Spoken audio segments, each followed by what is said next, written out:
Be me, I guess. This whole thing happened over the last couple of months. My friend Anna kept telling me I needed to get out more. She said I was spending way too much time at home, just working and coming back to my apartment. She wasn't wrong. My social life was basically non-existent. So she invites me out with her main group of friends. She'd been part of this group for years and always talked about how cool they were. A good mix of guys and girls, no drama, just chill people. I was nervous, but agreed to go. We were meeting up at some bar downtown on a Friday night. I remember spending way too long trying to figure out what to wear. Wanted to look good, but not like I was trying too hard. The classic dilemma.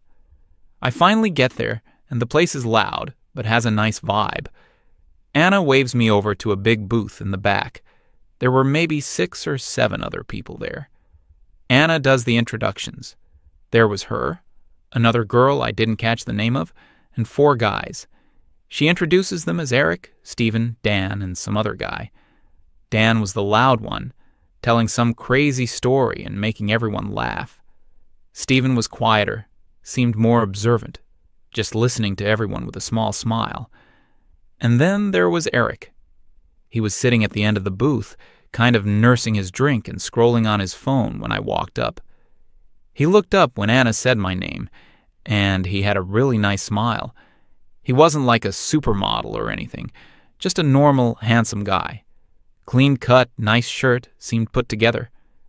I slide into the booth next to Anna, and I'm trying to just follow the conversation. Dan is still going on, and I'm laughing along, but I can feel Eric looking over every now and then. After a few minutes, he puts his phone away and leans forward a bit. He asks me how I know Anna. Just a simple, normal question. We started talking, and it was so easy. It wasn't like one of those awkward first conversations where you're just firing off questions like a job interview. We talked about a new movie that just came out, some shows we were both watching. He was an engineer, told me a little about his work, but didn't bore me with technical details. I told him about my job as a barista, and he actually seemed interested, asking about the weirdest drink orders I've ever gotten. He was a great listener. He'd let me finish a thought without interrupting. It felt like the rest of the noisy bar just faded away. At one point, I noticed Steven watching us from across the table. He wasn't staring in a creepy way, just kind of observing. When he caught my eye, he just gave a little nod and went back to his conversation with Dan. It felt like he was sizing me up for his friend. The night went on, and Eric and I were pretty much locked into our own little world. He bought me my next drink without me even asking. He just went to the bar and came back with another one for me. It was a small gesture, but it felt really thoughtful. I was genuinely having a good time, better than I'd had in a long time. I felt like I fit in with the group. Everyone was friendly, nobody was weird or standoffish. Towards the end of the night, as people were starting to talk about leaving, Eric pulled out his phone. He was really casual about it. He said he had a great time talking to me and that he'd like to do it again. Asked if he could get my number. My stomach did a little flip. Of course, I said yes. I gave him my number, and he sent me a text right away so I would have his. It just said Eric. We all said our goodbyes, and I shared a ride home with Anna. She was practically buzzing. She kept saying how she knew Eric would like me. She told me he was a really good guy, smart, stable, and had been single for a while. Apparently, he was pretty picky and didn't just date anyone. That made me feel even better. I went to bed that night feeling really optimistic. The next morning, I woke up to a text from him. Hope you got home safe. Had a really great time meeting you last night. We started texting back and forth all day. It was just light, fun stuff. Sending each other funny pictures, talking about our plans for the weekend. The conversation never felt forced. There weren't any of those awkward pauses where you don't know what to say next. This went on for the next few days. It became a routine. A good morning text from him. Little check-ins throughout the day. It was nice. It felt like someone was actually thinking about me. We made plans to go see that movie we had talked about at the bar. He was going to pick me up the following Friday. I was so excited. I told Anna all about it. She was thrilled, saying everything was going perfectly. I really thought it was. Eric seemed different from the other guys I had dated or talked to recently. He was confident, but not arrogant. He was interested in my thoughts, not just hearing himself talk. He didn't make any weird comments or try to push things too fast. It felt healthy. The week leading up to our date was great. The texting continued, and we even had a phone call one night that lasted for almost 2 hours. We just talked about everything and nothing. Family, goals, dumb childhood stories. I remember thinking to myself that this could actually be the start of something real. The weekend before our date, Stephen was having a small get-together at his place, just the main group, for a game night or something. Anna invited me, and she said Eric was hoping I would come. So, of course, I went. This was my second time hanging out with the whole group. It was a lot more relaxed than the bar. We were just chilling in Stephen's living room. Some people were playing a board game, others were just talking. Eric's face lit up when I walked in. He immediately came over, gave me a light hug, and got me a drink. He stayed by my side for most of the beginning of the night. We weren't playing the game, just sitting on the couch talking. It was comfortable. I felt totally at ease with him and with his friends. Dan was telling another one of his wild stories, this time about his job. He was complaining about his new manager. He said something about how she was making all these new rules that made no sense. He said, "And then she told me my project proposal was aggressively masculine. What does that even mean? I was just trying to be direct and efficient." A couple of people chuckled, and that's when it happened. Without even really thinking about it, I jumped into the conversation. I saw it as a teachable moment. I felt it was important to offer a different perspective. I said something like, "Well, you have to consider the environment women are forced to navigate in the corporate world." The conversation kind of paused, and a few people looked at me. I felt like I had their attention, so I continued. I explained that what he sees as efficiency can often be perceived as dismissive of other collaborative approaches, which are often punished in male-dominated spaces. I felt I was making a really good point. I was being articulate and passionate. Then I said the words, "As a feminist, I can tell you that a lot of corporate language is designed to uphold patriarchal structures." Silence. It wasn't a loud silence, but it was heavy. It was like someone had sucked all the air out of the room for a second. Dan just stared at me with a blank expression. I looked over at Eric. His smile was gone. It wasn't replaced with a frown or anger, just nothing. His face was completely neutral, and his eyes were looking at me differently. It was a look I'd never seen from him before. Distant. He blinked slowly. Then I saw it. Stephen, who was sitting across the room, looked directly at Eric. It was a quick glance, but it was packed with meaning. Eric gave the tiniest, almost imperceptible shake of his head. The whole exchange lasted maybe 2 seconds. Then, as if a switch was flipped, Stephen turned to Dan and said, "Dude, forget your boss. Did you see the game last night? That final play was insane." And just like that, the conversation completely shifted. They were all talking about sports. My point, my entire contribution, was just left hanging in the air, completely ignored. It was so abrupt and obvious. I tried to chime in a couple more times on other topics, but the responses I got were short. Polite, but short, especially from Eric. He wasn't mean, but the warmth was gone. He was giving one-word answers. He physically shifted on the couch, turning his body slightly away from me. I felt this chill run down my spine. What just happened? Did I say something wrong? I was just expressing my opinion. I thought this was a safe space to share ideas. The rest of the night was awkward. I felt like an outsider all of a sudden. The easy, welcoming vibe was gone, replaced by a polite, formal distance. I felt like I was back on my first day at a new school. I decided to leave early. I told Anna I wasn't feeling well. When I said goodbye to Eric, he just said, "Okay, take care." No hug. No, "I'll text you tomorrow." Nothing. I walked home that night replaying that moment over and over in my head. The silence, the look on Eric's face, the glance between him and Stephen. I tried to convince myself I was overthinking it. Maybe they were just really passionate about sports. Maybe Dan was just embarrassed I called him out, and everyone was trying to change the subject to spare his feelings. I decided to just let it go and see what happened. Maybe I was just being paranoid. I got home and checked my phone. Nothing from Eric. That was the first night since we met that he didn't send a good night text. That was a bad sign. The next day, I waited. No good morning text.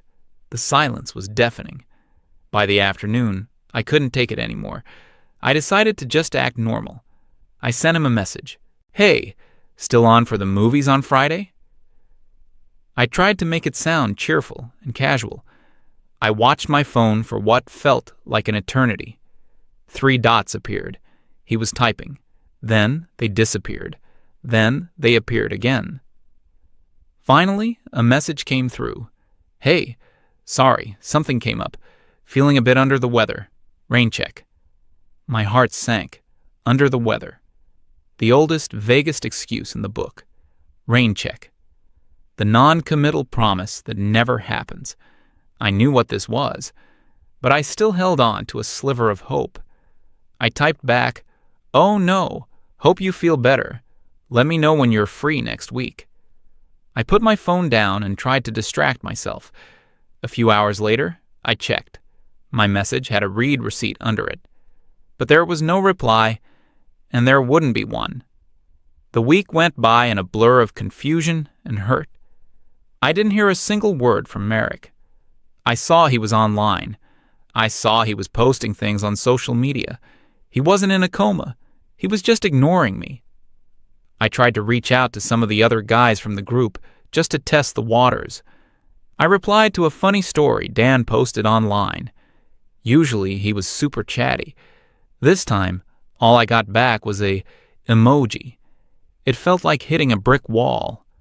The final nail in the coffin came on Saturday night. I was scrolling through my phone, feeling sorry for myself, and then I saw it. A new post from Anna. It was a group photo. The whole gang was at a bowling alley. Anna, Stephen, Dan, the other girl, and Eric. He was standing in the middle, smiling, holding a bowling ball. He looked perfectly healthy. Not under the weather at all. They were all there, everyone except me. The feeling wasn't just sadness anymore. It was humiliation. They had deliberately excluded me. It was a group decision. They had a whole group chat. I knew it. They had planned this.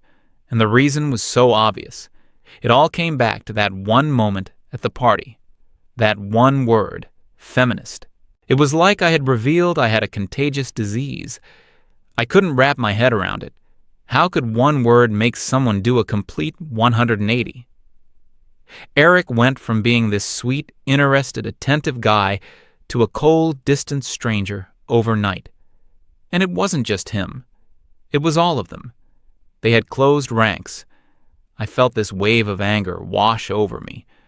What was their problem? Were their male egos so fragile that they couldn't handle being in the same room as a woman with strong political convictions? I didn't yell. I didn't make a scene. I contributed to a conversation. And for that, I was ostracized.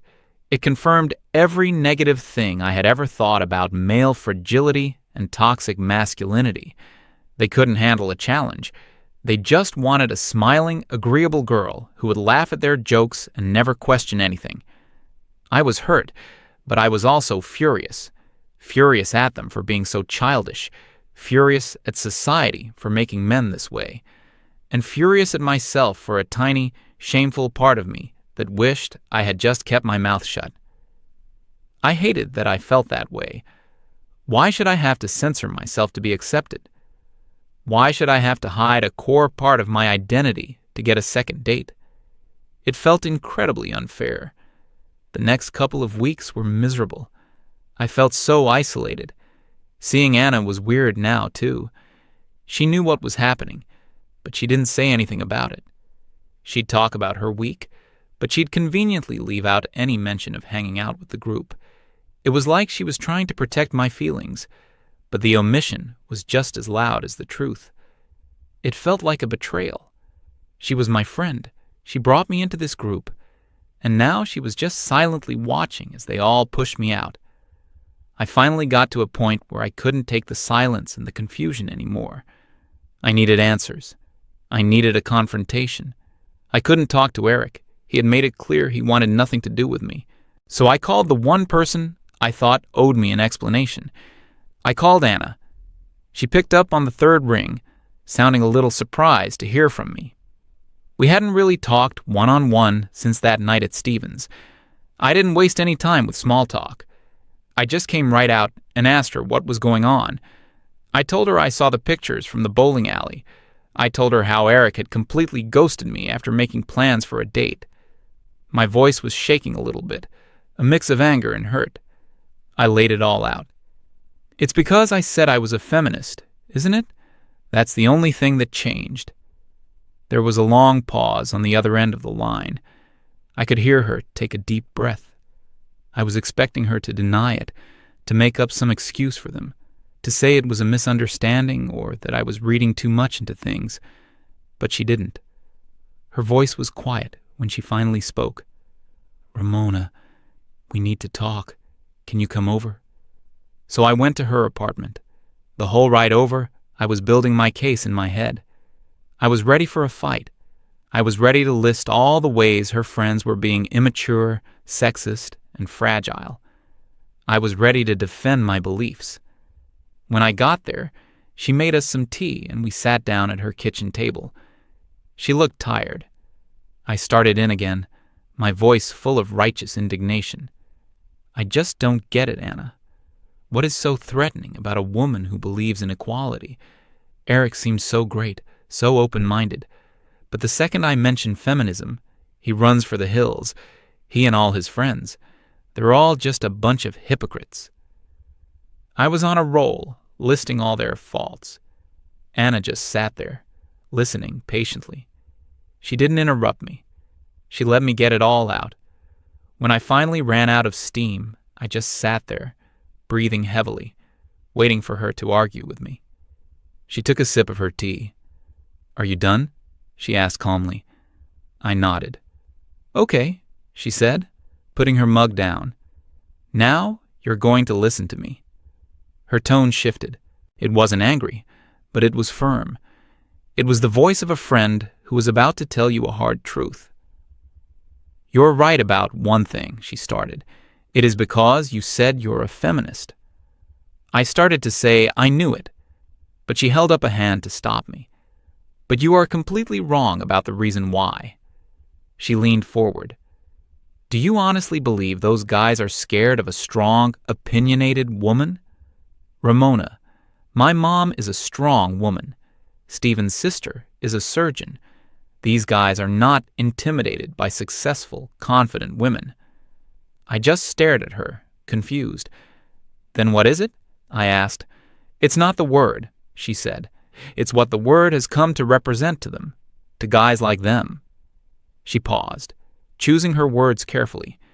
"To you, the word feminist means equality. You believe that, and that's fine. But to them, based on everything they see and experience, it's a giant red flag. It's a warning sign." I must have had a look of total disbelief on my face, because she kept going. "Think about it from their perspective.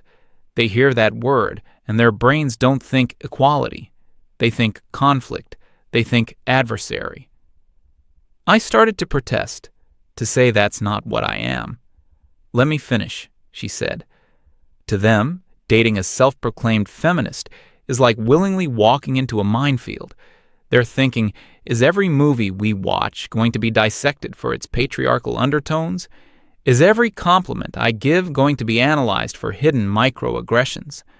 If we have a disagreement, is it because I'm wrong, or is it because of my toxic masculinity? Every word was like a small punch to the gut.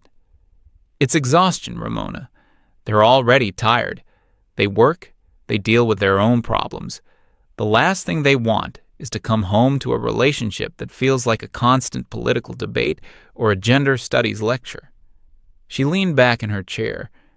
Eric didn't meet a political activist at that bar. He met a fun, charming, interesting woman named Ramona. He was excited about getting to know her. But at that party, you didn't show him Ramona. You showed him an ideology. You put a label on yourself, and that label comes with a mountain of negative baggage for them. I was speechless. I wanted to argue, but I couldn't find the words, because a part of me knew she was right. I thought back to my past relationships, the arguments that started because I pointed out the problematic language in a joke he made, the times I corrected him on his worldview. I always thought I was educating him, but maybe he just felt like he was being constantly criticized. Anna's voice softened a little. Look, I'm not saying you shouldn't have your beliefs, but you have to understand that when you lead with that label, you're not inviting a discussion. You're basically issuing a challenge. You're prejudging them before they even have a chance to show you who they are. You put them on the defensive from the very first moment. She took another sip of tea. Eric's a good guy. He's not a misogynist. He just wants peace. He wants a partner, not a project. He wants a girlfriend, not a political opponent. When you made that speech at the party, you essentially told him and every other guy in that room that a relationship with you would be hard work, that it would be a struggle, and they just don't have the energy for that fight. They'd rather just not play the game at all. She finished with a line that has been stuck in my head ever since. They didn't reject you because they hate women, Ramona. They avoided you because they value their own peace of mind. We sat in silence for a long time after that. There was nothing left to say. She had laid it all out. It wasn't a comforting truth. It was a cold, hard, logical explanation. I felt numb. The anger I had felt was gone, replaced by a deep, hollow feeling of understanding. It was a horrible feeling, because it meant they weren't the villains in my story. It meant that maybe I was. I had been so wrapped up in being right that I never stopped to consider how my approach made other people feel, especially the people I wanted to get close to. I had created my own loneliness. I drove home in a daze. Anna's words were just echoing in my skull. A partner, not a project. They value their peace of mind. I got back to my apartment, and it felt so empty. I sat on my couch in the dark. I thought about Eric. I thought about how easy and fun it was before I flipped that switch, before I felt the need to perform my ideology. He wasn't avoiding me because he was fragile. He was avoiding me because I had presented myself as a source of future conflict. He had made a logical choice, a form of self-preservation. He had seen the red flag I was waving so proudly, and he had simply decided to walk in the other direction. And his friends, they had his back. They saw their friend about to walk into that minefield, and they pulled him back. I had seen it as a cowardly retreat. They saw it as a strategic withdrawal. I unlocked my phone and scrolled through my photos. I had no pictures of Eric, of course. I scrolled through my social media. I saw pictures of me with old college friends at protests and rallies, pictures with captions quoting feminist authors. My entire online identity was built around this one label. It was my armor, but it was also my cage. It had kept me safe in my echo chamber, but it had also locked everyone else out, especially the kind of normal, stable, peaceful man I secretly wanted. The shock wasn't that men were avoiding me after learning I was a feminist. The shock was finally understanding why. It wasn't about them being weak. It was about me being exhausting. I looked around my quiet apartment. I had my strong opinions. I had my righteous anger. I had my ideology. And I was completely, utterly alone.